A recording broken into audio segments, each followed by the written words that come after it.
If I have a line of charge here, a finite line of charge, imagine it's a rod, and so let's make this 10 meters long, make this 7 nanocoulombs, and let's make this a -4 coulomb charge, which is incredibly huge, but why not?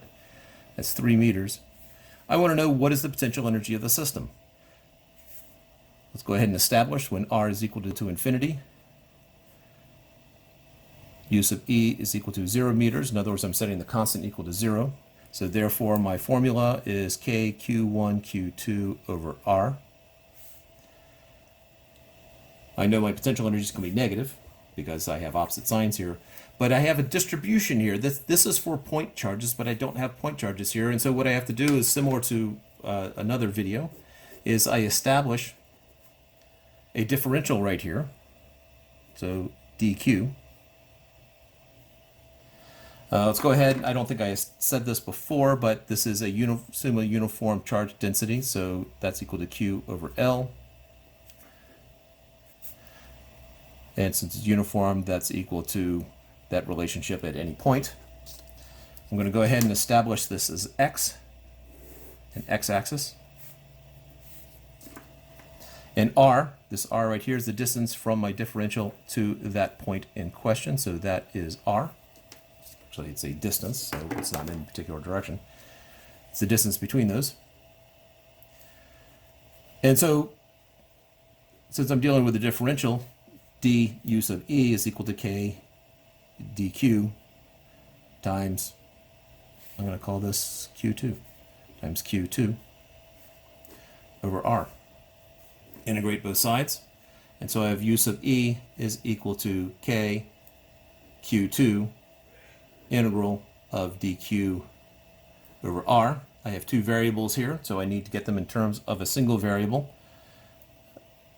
So that's going to be equal to k q2, and then dq here, well, from this relationship right here, I know that dq is equal to lambda dl, or since L is along the x-axis, let's just go ahead and say lambda dx. I know that r, the distance from here to here, well, that's x along there. The specific length of x is to that distance right there. So x plus r is equal to the total distance, which is 13. And so r is equal to 13 minus x. And so this becomes kq2 times the integral of lambda dx over 13 minus x, which is negative k q2 integral, throw the lambda out, dx over x minus 13.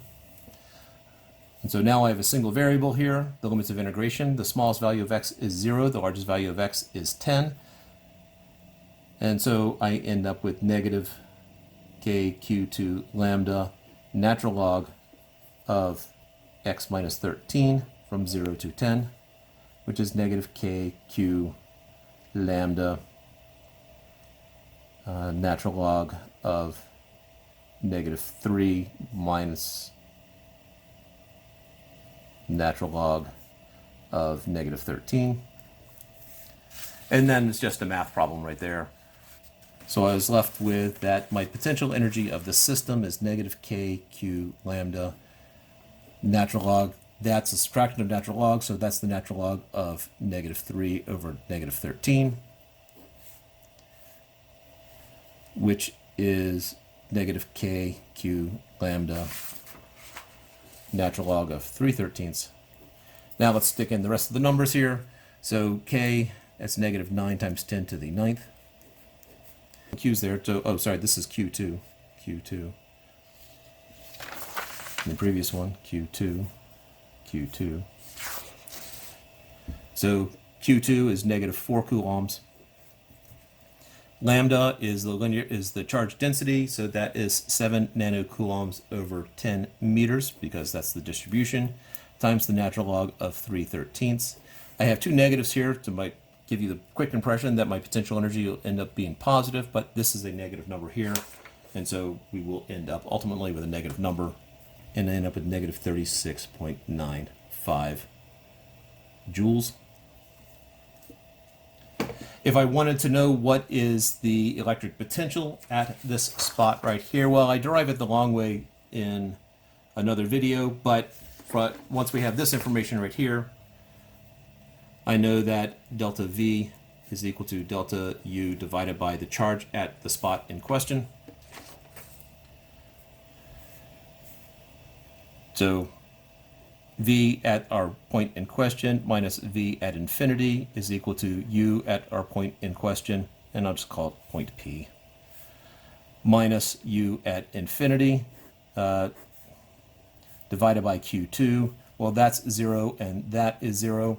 If we had a constant, then it would be that constant, but it's just going to go away. And so the potential at that point is just going to be negative 36.95 joules divided by the charge at that point, which is negative 4 coulombs. And I get positive 9.24 joules per coulomb, which is a volt.